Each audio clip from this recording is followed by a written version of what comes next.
በስመ አብ ወወልድ ወመንፈስ ቅዱስ አሐዱ አምላክ። የተወደዳችሁ የተከበራችሁ እግዚአብሔር ሕዝቡን የሚያይባቸው የሚጠብቅባቸው አይንተ እግዚአብሔር አበው ዲያቆናት፣ አበው ካህናት፣ ለአገልግሎት የተጠራችሁ አሃው ዲያቆናት በቤተ መቅደሱ በውስጥና በውጭ ሆናችሁ እግዚአብሔርን የምታመሰግኑ እናቶችና አባቶች፣ ወንድሞችና እህቶች እንደምን ከረማችሁ? እንደምን ሰነበታችሁ? በቸርነቱና በምሕረቱ ይህችን ሰዓት ይህችን ጊዜ ባርኮ ቀድሶ ሰጥቶን በዚህ ዕለት እንድንሰባሰብ የፈቀደልን አምላካችን እግዚአብሔር ስሙ የተመሰገነ ይሁን። ዛሬ እንግዲህ ተፈጥሮ ራሱ የሚዋጋበት ቀን ሆኖ ምድሩ ብርጭቆ ሆኖ ሰው የማይቆምበት መኪና የማሽከረከርበት ሆኗል። ነገር ግን ይህንንም አልፋችሁ እዚህ ተገኝታችሁ ሰማያዊ የሆነውን ቅዳሴ በጋራ እንድንሳተፍ የረዳን አምላካችን እግዚአብሔር ስሙ የተመሰገነ ይሁን።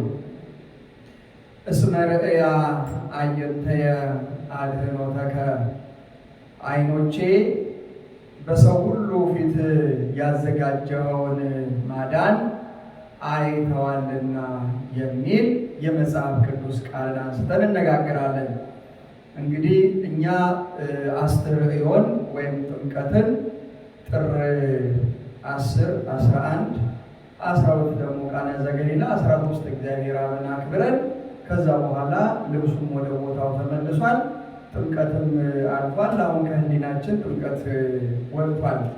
ነገር ግን እስካሁን ድረስ የአስተርእዮ ቀለም ነው ሰው መነጋገር ያለበት፣ እንኳን አደረሳችሁ መባባል ያለበት። አሁንም ዘመነ አስተርእዮን እያሰበ ነው።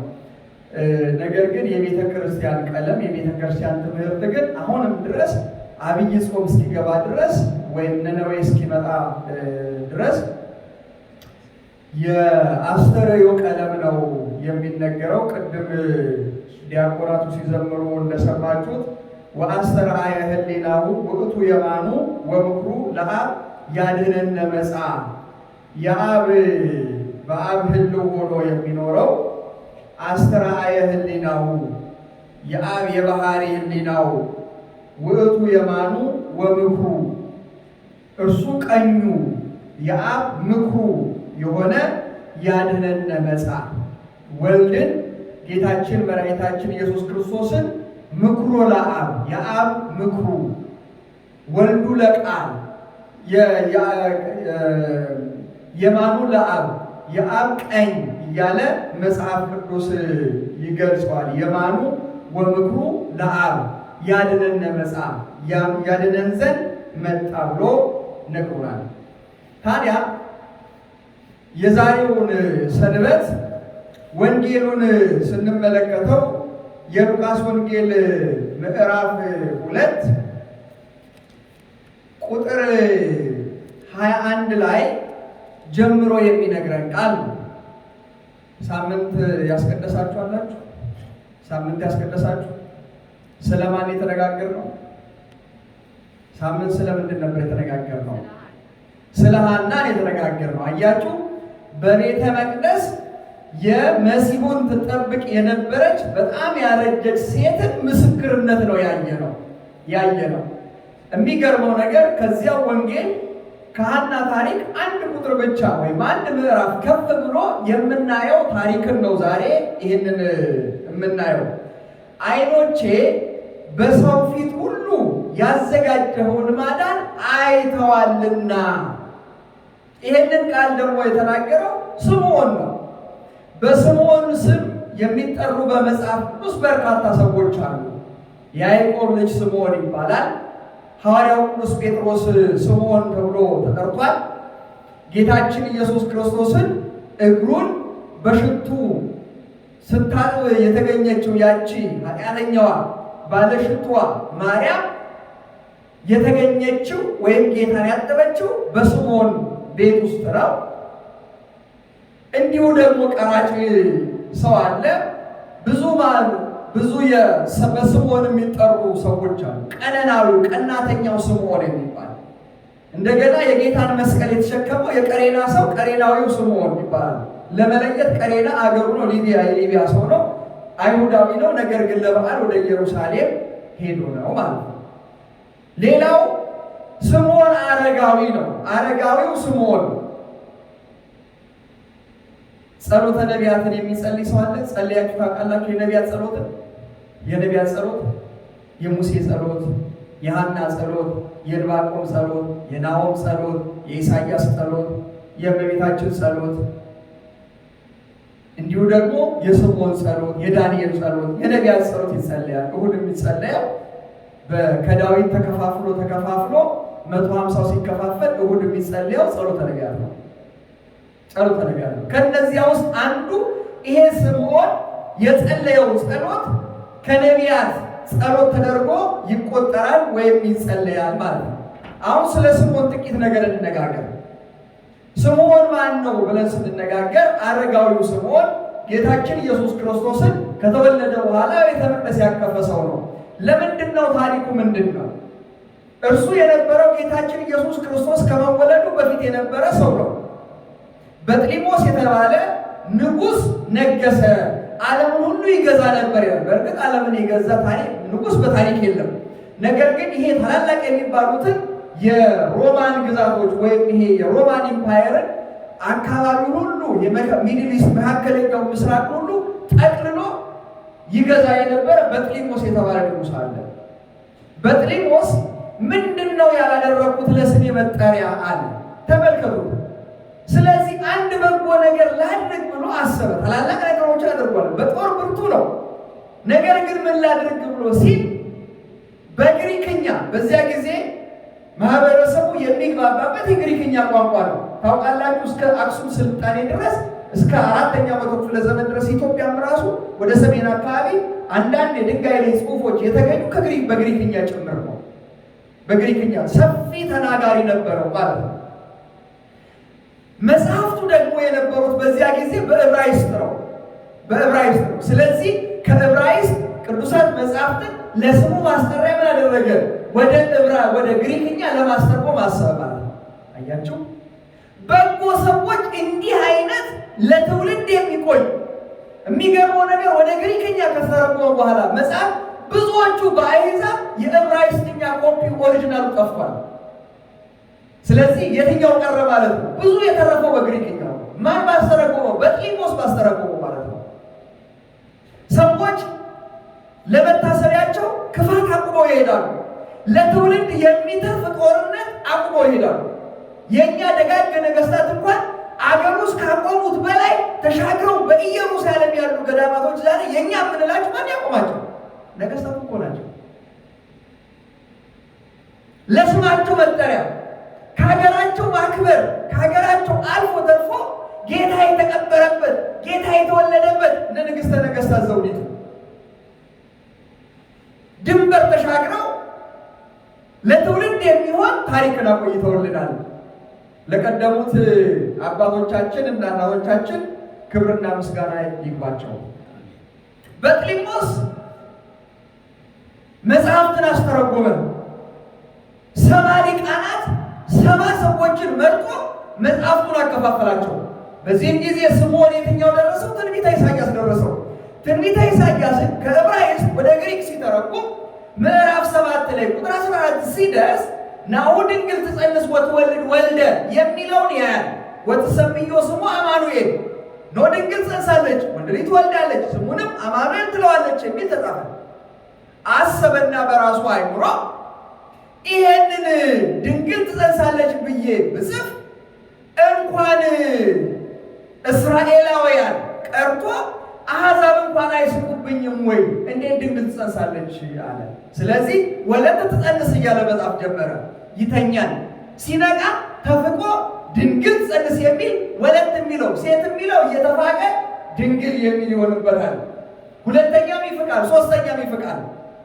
በስተመጨረሻ ላይ ግን በሕልሙ ታየና ይሄንን ሳታይ አትሞትም፣ ኢትመውት ዘእንበለ ትራይ መሲሖ ለእግዚአብሔር፣ የእግዚአብሔርን መሲህ ሳታይ አትሞትም የተባለ ሰው ያ ትርጉም ተረጎመ። ከዚያ በኋላ የእግዚአብሔር መንፈስ ስምዖንን ወዴት መራው? ወደ ምኩራብ ወደ ቤተ መቅደስ መራው። በዚያ ኖረ። የስምዖን ታሪክን ይሄን ያዙልኝ፣ እንዴት ቤተ መቅደስ እንደደረሰ ማለት ነው። እንዲህ ይላል የሉቃስ ወንጌል ምዕራፍ 2 ስናየው ቁጥር 21 ሊገርዙት 8 ቀን በሞላ ጊዜ በማኅፀን ሳይገረዝ በመልአኩ እንደተባለ ስሙ ኢየሱስ ተብሎ ተጠራ ይላል። ግዝረት በብሉይ ኪዳን ለአብርሃም ቃል ኪዳን የተሰጠ በእስራኤላውያንና በእግዚአብሔር መካከል የነበረ የቃል ኪዳን ምልክት ነበር። ኦሪት ዘፍጥረት ምዕራፍ 17 ቁጥር 20 ላይ እንደምናነበው እስራኤላዊ ለመሆን የአብርሃም ወገን ለመሆን የቃል ኪዳኑ ተጠቃሚ ለመሆን አብርሃም በ99 ዓመቱ ተገረዘ። ነገር ግን ከአንተ ወንድ ሁሉ በ8ኛው ቀን ምን ይሆን? ይገዘር አለ። ስለዚህ በመገዘር የማን ወገን ይሆናሉ? የእስራኤል ወገን ይሆናሉ። የቃል ኪዳኑ ተሳታፊ ይሆናሉ። ጌታችን ኢየሱስ ክርስቶስም በተወለደ በ8ኛው ቀን እንደ ዕብራውያን ሕግ ሊገዘር ወደ ተወሰደ ወደ ቤተ መቅደስ ተወሰደ። አያችሁ፣ ኃጢአተኞችን ይመስላል፣ የኃጢአተኞችን ቦታ ይተካልና ጌታችን ኢየሱስ ክርስቶስ እንደ ኃጢአተኛ ተቆጥሮ ወደ ምን ተወሰደ? ወደ ቤተ ግዝረት ተወሰደ። ግዝረት በሐዲስ ኪዳን የጥምቀት ምሳሌ ሆኖ አልፏል። ግዝረት የአብርሃምን ልጅነት ታሰጥ ነበረ። ጥምቀት ደግሞ የእግዚአብሔር ልጅን ከነመንግሥተ ሰማያት ታስወርሳለች። የእግዚአብሔር ልጅነትን የምታሰጥ ሆና አልፋለች። በግዝረት እስራኤላዊ እንደሚባሉ ሁሉ ሰው በጥምቀት ምን ይሆናል? አዲሲቱ ኢየሩሳሌም፣ አዲሲቱ እስራኤል። አዲሲቱ እስራኤል ማለት እንደ ዮሐንስ አፈወርቅ ትምህርት እንደ ክርስትና አስተምሮ አዲሱ እስራኤላውያን ሕዝበ እግዚአብሔር ክርስቲያኖች ናቸው ብሎ ተርጉሞታል። አስቀድሞ ከመወለዱ በፊት ስሙ እንደወጣለት ኢየሱስ ብለው ጠሩት ይላል። የጌታችን የኢየሱስ ክርስቶስ ስም የወጣለት የግዝረቱ ቀን አይደለም። ነገር ግን ለእመቤታችን ለቅድስት ድንግል ማርያም ሳትጸንሰው እነሆ ትወልጃለሽ፣ ወንድንም ትወልጃለሽ፣ ስሙንም ኢየሱስ ትዪዋለሽ ብሎ መልአኩ ነግሯታል። አስቀድሞ በአብሪና ከአብ ጋር በትክክል የነበረ ቃል በሚባል ስሙ ወልድ ከአባቱ ጋር ነበረ። ያ ስም በመልአኩ አማካኝነት ለእመቤታችን ለቅድስት ድንግል ማርያም ተነገራት። አሁን ግን ስም ደግሞ በገሃድ የሚወጣው መቼ ነው? ልጁ ሲገዘር የዚያ ጊዜ ስሙ ምን ይሆናል? ገሃድ ይወጣል። ዮሐንስ እንደሚወለድለት ለዘካርያስ ተነግሮታል።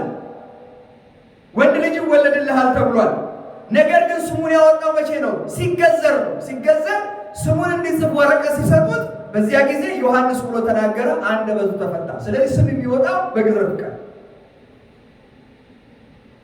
መልአኩ ለእመቤታችን ለቅድስት ድንግል ማርያም የነገራት። አሁን ግን በቤተ መቅደስ ለተሰበሰቡት ሁሉ ምን አለ? ታወጀ። ስሙ የዓለም መድኃኒት እንደሆነ ተነገረ። ግዝረት፣ መገረፍ፣ የሾህ አክሊል፣ መስቀል፣ የጎን መወጋት፣ እነዚህ ሁሉ የደም መፍሰስ የሚደረግባቸው ናቸው በጌታችን በመድኃኒታችን በኢየሱስ ክርስቶስ ማለት ነው። ስለዚህ ኢየሱስ ተባለ። በግዝረቱ የዓለም ቤዛ መሆኑ ታወጀ። ምንም እንኳን የእግዚአብሔር ልጅ ቢሆን ለነቢያትና ለሙሴ ሕግ ተገዛ። ዮሐንስን ምንድን ነው ያለው? እኔ በአንተ ልጠመቅ ያስፈልገኛል፣ እኔ አንተን ላጠምቅ አይገባኝም ባለው ጊዜ ምንድን ነው ያለው? ጽድቅን ልንፈጽም ይገባል፣ በነቢያት የተባለው ልንፈጽም ይገባል። የነቢያት የመጨረሻው ቅድስና መጠመቅ ወይም ማጥመቅ ስለነበረ ነው። ያችን ጥምቀት እንደ መጨረሻ መንጻት ይጠቀሙባት ስለነበረ ነው። ጌታችን ኢየሱስ ክርስቶስ ጽድቅን ልናደርግ ይገባል አለ። የነቢያት ሕጋቸው አሁን ምን ተብሏል? ተፈጽሟል። ያ በግዝረት ይገኝ የነበረው የአብርሃም ልጅነት አሁን በምን ተፈጽሟል? በጌታችን በኢየሱስ ክርስቶስ መጠመቅ ፍጽምናውን አግኝቷል። እኔ ሕግና ነቢያትን ልሽር የመጣው አይደለም፣ ምን ላደርጋቸው እንጂ ፍጹም ላደርጋቸው ነው። እንደ ጥላ የነበሩትን አካል ሊሰጣቸው እውነተኛ ሊያደርጋቸው መጥቷልና። ተመልከቱ፣ ይሄንን ቁጥር እንመልከት። እንደ ሙሴ ሕግ የመንጻት ወራት በተፈጸመ ጊዜ ጌታ በጌታ ሕግ የእናቱን ማኅፀን የሚከፍት ወንድ ሁሉ ለጌታ የተቀደሰ ነው ይባላል ተብሎ ተጻፈ። በጌታ ፊት ሊያቆሙት ማንን? አያችሁ፣ የእግዚአብሔርን ልጅ ለአባቱ ይዘውት መጡ ማለት ነው። በጌታ ፊት ሊያቆሙት እንደ ሙሴ ሕግ ሴት ልጅ ወንድ ልጅን ከወለደች እስከ 40 ቀን ድረስ ምንድናት? የረከሰች ናት። ልብ በሉ፣ የሙሴ ሕግ የሚለው ኦሪት ዘሌዋውያን ምዕራፍ 11 ቁጥር 1 እስከ 8 የሚነግረኝ ነው። ሴት ልጅ ከወለደች እስከ 80 ቀን፣ ከዚያ በኋላ ደግሞ መንጻቷ ከተፈጸመ በኋላ ወደ ቤተ መቅደስ ትመጣለች። በዚያ በኦሪት ሕግ እመቤታችን ቅድስት ድንግል ማርያም ጌታችን ኢየሱስ ክርስቶስን ይዛ ወደ ቤተ መቅደስ መጣች። የበኩር ልጅ ተመልከቱ፣ የበኩር ልጅ መጀመሪያ የእናቱን ማኅፀን የሚከፍት ነው። ከእንስሳ ከሰው ያ ለእግዚአብሔር የተለየ የተቀደሰ ነው። የበኩር ልጇን የሚል መጽሐፍ ቅዱስ ቃል ነው። አያችሁ እንግዲህ ለመንጻት ወደ ቤተ መቅደስ ለመንጻት ስርዓት ወደ ቤተ መቅደስ መጡ። እመቤታችን ቅድስት ድንግል ማርያም ዘአልባቲ ርስሐት ኃጢአት የለባትም። ጌታችን ኢየሱስ ክርስቶስ ኃጢአት የለበትም። ለምን መጡ? የሙሴን ስርዓት ለመፈጸም እድፍ ጉድፍ የሌለባት ኃጢአት የሌለባት፣ ነገር ግን በኦሪቱ ሕግ መጡ። አሁን መጽሐፍ እንዲህ ይላል፣ 2 ዋልያ ወይም 2 የርግብ ጫጩቶች እንደተባለ መስዋዕት ሊያቀርቡ ወደ ኢየሩሳሌም ወሰዱት ይላል። ይዘው ሲመጡ በግ ይዘው ይመጣሉ። በግ ማምጣት ያልቻሉ ድሆች ደግሞ እጉለ ርግብ ዘውገ ማዕነቅ ይዘው ይመጣሉ። የርግብ 2 ርግብ ይዘው ይመጣሉ። ግልገሎችን ይዘው ይመጣሉ። እመቤታችን ቅድስት ድንግል ማርያም ዮሴፍ ድሆች ስለነበሩ የድሃ መስዋዕት ይዘው መጡ። ርግብ ይዛ መጣች ማለት ነው። እመቤታችን ቅድስት ድንግል ማርያም በግ ስላልነበራት፣ ነገር ግን አማናዊ በግ ልጇ ይዛ መጣለች። አብርሃም ምንድን ነው ያለው ለልጁ ለይስሐቅ? ኦሪት ዘፍጥረት ምዕራፍ 22 ላይ ምንድን ነው የሚለው? ወደ ሞሪያም ተራራ ልጁን ሊሰዋ በሄደ ጊዜ ይስሐቅ አባቱን ምን አለው? አብርሃም አይቴሃለሁ በጉ ዘንድ ሰውር። እንጨቱን ይዘናል፣ እሳቱን ይዘናል፣ ቢላዋን ይዘናል፣ ተሸክመናል። ነገር ግን በጉ የት አለ አለው። በጉሰ ያምር እግዚአብሔር። በጉን ማን ያውቃል አለ? በጉን እግዚአብሔር ያውቃል፣ እግዚአብሔር ያዘጋጃል አለው። አሁን ያ በግ በቤተ መቅደስ ቢታረደው ነው ተዘጋጀ። ወዴት ሄደ? ወደ ቤተ መቅደስ ሄደ ማለት ነው። የእግዚአብሔር ልጅ ራሱን ለማን አቀረበ? ለእግዚአብሔር አቀረበ። እግዚአብሔር የሚደሰትበት መስዋዕት እሱ ነውና አቀረበ። በቤተ መቅደስ ኢየሩሳሌም ወሰዱት የሚል ቃል አለ። መድኃኒት ተገለጠ። ኢየሱስ ማለት ምን ማለት ነው ብለናል?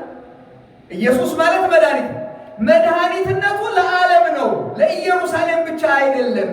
አሁን ሁለተኛ ምልክት ወደ ቤተ መቅደስ ለምን እንደወሰዱት ከተናገረ በኋላ እንዲህ ይላል፣ እነሆ ስምዖን ሌላው ለጌታ መድኃኒት መሆን መታወጅ ምልክት ሆኖ የተቀመጠ ሰው ነው።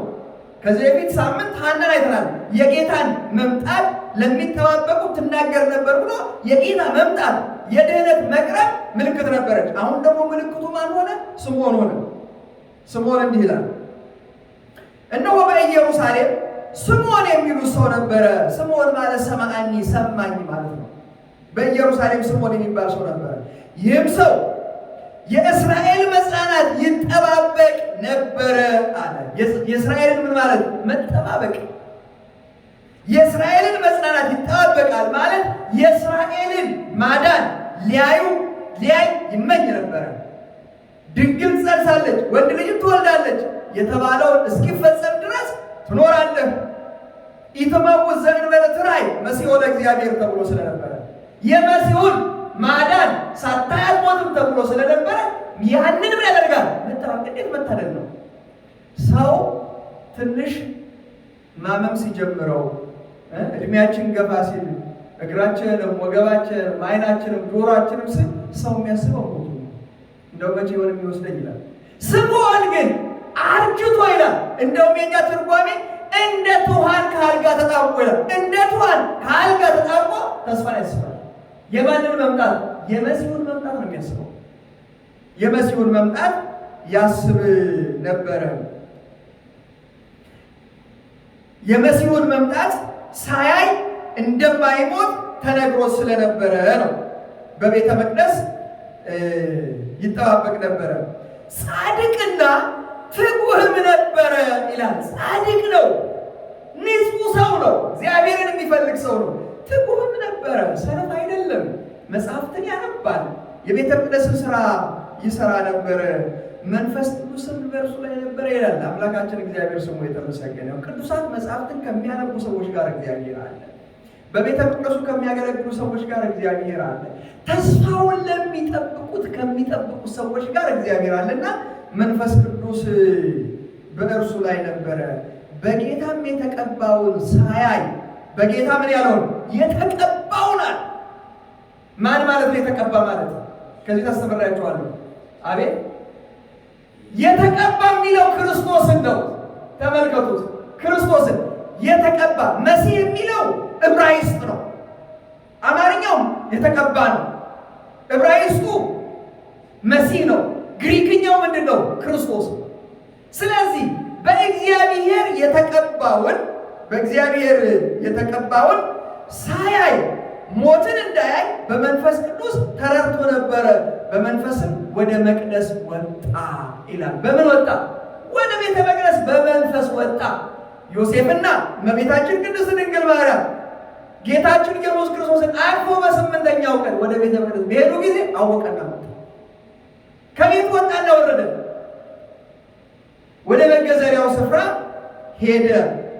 እንዲህ ይላል ቁጥር 26 ላይ በጌታም የተቀባውን ሳያይ ሞትን እንዳያይ በመንፈስ ቅዱስ ተረድቶ ነበር። በመንፈስም ወደ መቅደስ ወጣ። ወላጆቹም እንደ ሕጉ ልማድ ያደርጉለት ዘንድ ሕፃኑ ኢየሱስን ባስገቡት ጊዜ እርሱ ደግሞ ተቀብሎ አቀፈው ይላል። እንዴት የታደለ ሰው! እንዴት የታደለ ሰው! ዮሴፍና እመቤታችን ወደ ቤተ መቅደስ እንደ ሕጉ ባስገቡት ጊዜ ለግዝረት ባስገቡት ጊዜ አወቀና ስምዖን ምን አለው? አቀፈው። ጌታን ማቀፍ እንዴት መታደል ነው! እናቱ ብቻ ሆነች አቀፈችው የተባለችው። በኋላ ዮሴፍና ኒቆዲሞስ ደግሞ ከመስቀል ላይ አውርደው ገነዙት። አቀፈው ተባለ። ያ በጣም ያረጀ ሰው፣ ሽበት የተጫጫነው ሰው፣ ጉልበቱ ዘንበል ያለ ሰው የ8 ቀን ሕፃን ታቀፈው። ስምዖን እግዚአብሔር ለዓለም የሰጠው መድኃኒት ተመለከተና አመሰገነ። ያ ሕፃን እንደ ሌሎች ሕፃን ጌታ በተወለደ ቀን እኮ በኢየሩሳሌም በርካታ ሺህ ሕፃናት እኮ ተወልደዋል። ክፉዎች ተወልደዋል፣ ደጎች ተወልደዋል፣ ብዙ ሕፃናት ተወልደዋል። ከዚያ ውስጥ ግን ስምዖን ያን ሕፃን ታቀፈና ምን አለ? እግዚአብሔር ለዓለም የሰጠውን መድኃኒት ስላየ አመሰገነ፣ አቀፈው። እግዚአብሔርም እየባረከ እንዲህ አለ፣ ጌታ ሆይ አሁን እንደ ቃልህ ባሪያህን በሰላም ታሰናብተዋለህ አለ። እንደ ቃልህ ባሪያህን ምን ትለዋለህ አለ? ታሰናብተዋለህ። ከዚህ በኋላ ሌላ ዓለም አልፈልግም። ከዚህ በኋላ ሌላ ማየት አልፈልግም። እጠብቅ የነበረው ይሄንን ማዳን ነው። ይእዜት ትስዕሮ ለገብርከ በሰላም እስመ አዘዝከ፣ እንዳዘዝ ባሪያህን ምን በለው አለ? አሰናብተው። እስመ ርእየ አዕይንቴ አድኅኖተ ከመ ትክስት ብርሃነ ለአሕዛብ ወክብረከ ለሕዝበ እስራኤል። ለአሕዛብን ለእስራኤልን መድኃኒትነቱ ለእስራኤል ብቻ አይደለም፣ ለአሕዛብም ጭምር ለዓለም ነው። ስለዚህ ይህንን አይቻለሁና ባሪያህን ምን አለ? አሰናብተው። ዓይኖቼ በሰው ፊት ሁሉ ያዘጋጀውን ማዳን አይተዋልና፣ ይህም ለአሕዛብ ሁሉ የሚገለጥ ብርሃን ለሕዝብህም ለእስራኤል ክብር ነው አለ። ስምዖን ይህንን የጌታችን ኢየሱስ ክርስቶስን ሰው መሆን ተናገረ። አሰናብተው። ሊቃውንቱ ከዚያ በኋላ ስምዖን አረፈ ይላሉ። ሌሎቹ ደግሞ አይደለም እንደገና እንደ ንስር ታደሰ ይላሉ። ነገር ግን ስምዖን ብሏል? ከዚህ በኋላ ባሪያ ማዳንን አይቷልና በሰላም አንቀላፋለሁ፣ በሰላም አሳርፈኝ አለው ይላል። ዮሴፍና እናቱ ስለ እርሱ በተባለው ነገር ይደነቁ ነበረ። ከመልአክ ሰምተዋል። ነገር ግን ያ ሽማግሌ ቁም ነገር ከእርሱ ይገኛል ያላሉት ሽማግሌ ግን ስለ እርሱ አንድም ቀን አላየውም። በመንፈስ ተመርቶ መጥቶ ስለ ሕፃኑ የተናገረውን ነገር ማን ይደነቅ ነበረ? ዮሴፍና እመቤታችን። ቢያውቁም ግን በዮሴፍ ንግግር፣ በስምዖን ንግግር ምን ብሏል? ተደንቀዋል፣ ተደነቁ፣ ይደነቁ ነበር። ስምዖንም ባረካቸው። አረጋዊ አይደል? እርሷ ንጽሕት ድንግል ብትሆንም ቡራኬን ከማን ተቀበለች? ከስምዖን ባረካቸው፣ አመሰገናቸው። እናቱን ማርያምን ተመልከቱ። ይሄ ሰው ስምዖን ተመልከቱ፣ ጻድቅ ስምዖን ተመልከቱ። ይሄ ብቻ አልበቃውም። አሁን ወደ እናቱ ዞር አለ። እናቱን ማርያምን እነሆ የብዙዎችን ልብን ሐሳብ ይገለጽ ዘንድ ይህ በእስራኤል ላሉት ለብዙዎች ለመውደቃቸው ለመነሳታቸው ለሚቃወሙትን ምልክት ተሾሟል አለ። ይሄ ምልክት ነው አለ። በዓለም ታሪክ ውስጥ መሀል ላይ የቆመ ምልክት ነው አለ። አምላካችን ስሙ የተመሰገነ ነው። ለድቀቶም ወለተንሥኦቶም ለመውደቃቸው ለመነሳታቸው የሚያምኑበት ይነሳሉ፣ የሚክዱት ደግሞ ምን ይላሉ? ይወድቃሉ አለ። ኢየሱስ ክርስቶስ በዓለማችን ላይ ምልክት ነው። ለሚያምኑት ድህነት፣ ለማያምኑት ደግሞ ጥፋት የሚሆንበት። እኔ ሰላም እንዲሆንላችሁ አልመጣሁም አለ። እኔ ሰይፍን ይዤ መጣሁ አለ። ነገር ግን እሱ የሰላም ንጉሥ ነው። በእኔ ምክንያት ሰይፍ ወደ እናንተ ይመጣል አለ። ለዚህ አይደል እንዴ ገና የሆነች ነገር እንኳን ብቅ ባለች ጊዜ እሳቱ ወደ ቤተ ክርስቲያን፣ ስለቱ ወደ ክርስቲያን የሚሮጠው ምን ስለሆነ ነው? ምልክት ስለሆነ ነው። ሰው ለምን ማኅተም ይጠላል? ሰው ክር ለምን ይጠላል? ሰው ለምን መስቀል ይጠላል? ዓለም ራሱ የመስቀል ጠላት ሆኖ ተመላልሷልና። ስለዚህ ስምዖን ምን አለ? ለብዙዎች ለመውደቃቸውና ለመናሃቸው የሚቃወሙትን ምልክት ተሾሟል። በአንቺ ደግሞ በነፍስሽ ሰይፍ ያልፋል። ተመልከቱ እንዲህ ከአንድ ዓመት እኮ በፊት ጌታን ከመውለዷ በፊት እኮ ደስ ይበልሽ፣ ደስ ይበልሽ ጸጋን የተመላሽ ብሎ ገብርኤል አመስግኗታል። ለካ ጸጋን የተመላሽ ደግሞ ለስደት ነው። አያችሁ፣ የጌታችን የኢየሱስ ክርስቶስ ለግዝረት ወደ ቤተ መቅደስ መሄድ ከበፊቱ ወደፊት ያለውን መስቀል በቤታችን ቅድስት ድንግል ማርያም ለካ ገብርኤል በእግዚአብሔር ጸጋን ተሞልተሻል ያላት ደግሞ ወደ መስቀል እንደምትወጣ ጭምር ነው። መከራ እንዳለባት በልጇ ሰልፍን እንደምታገኝ መከራ እንደሚያገኛት። ስለዚህ ምን አለ? በአንቺም ሰይፍ ያልፋል ብሎ የሚገርመው ሌላ ትንቢት ተናገረ። ለእመቤታችን ማንም ያልነገራትን በሰይፍሽ በአንቺ ሰይፍ ያልፋል የሐዘን እናት እንደምትሆን ገለጠ ስምዖን። ስለዚህ ስምዖን የጌታችን ኢየሱስ ክርስቶስን ሰው መሆን ማዳን ለዓለም የተናገረ በእመቤታችን በቅድስት ድንግል ማርያም ደግሞ ሕይወት ውስጥ ሐዘን እንደሚሆን ወደ ግብፅ እንደምትሰደድ ልጇ ቤተ መቅደስ ጠፍቶ እሷን እንደምትሰቃይ እንደምትጨነቅ በቀራንዮ ሲሰቀል ልጇን እሷ እንደተሰቃየ ሲቀብሩት እንዳየች ከዚያ በኋላ ቤታችን ቅድስት ድንግል ማርያም ፈገግ ሳትል እንኳን ሕይወቷን አሳልፋለች። በጣም ተክዝ ነበረ። ስለዚህ በነፍስሽ ሰይፍ ያልፋል ብሎ ለእመቤታችን ለቅድስት ድንግል ማርያምም ትንቢት ተናግሯል። ዓይኖቼ በሰው ፊት ሁሉ ያዘጋጀውን ማዳን አይተዋልና ባሪያህን በሰላም ታሰናብተዋለህ። እግዚአብሔር እኛም ይሄንን ማዳን አይተናል። ስምዖን እንደተነበየው እንዳየው ቅዳሴያችን እንደሚናገረው ብዙ ነቢያት ሊያዩ የወደዱትን አላዩም፣ እናንተ ግን ያዩ ዓይኖቻችሁ ብፁዓን ናቸው። እኛ በእጆቻችን ዳሰስ ነው፣ በዓይኖቻችን አየ ነው፣ በላ ነው፣ ጠጣ ነው ይላል። ዛሬ እንድንበት የሰጠን ዘንድ አማናዊ ሥጋ አለ። ምስጢራት ቤተክርስቲያንን መሳተፍ ጌታችን ኢየሱስ ክርስቶስን ማየት ነው። በእምነት እናየዋለን፣ ያየነው ደግሞ እንድናለን። አምላካችን እግዚአብሔር መንግስቱን እንዲያድለን ቅዱስ ፍቃዱ ይሁንልን። ያስተማረን የመከረን የገሰጸን የአባቶቻችን አምላክ እግዚአብሔር ስሙ የተመሰገነ ይሁን። ወስብሐት ለእግዚአብሔር።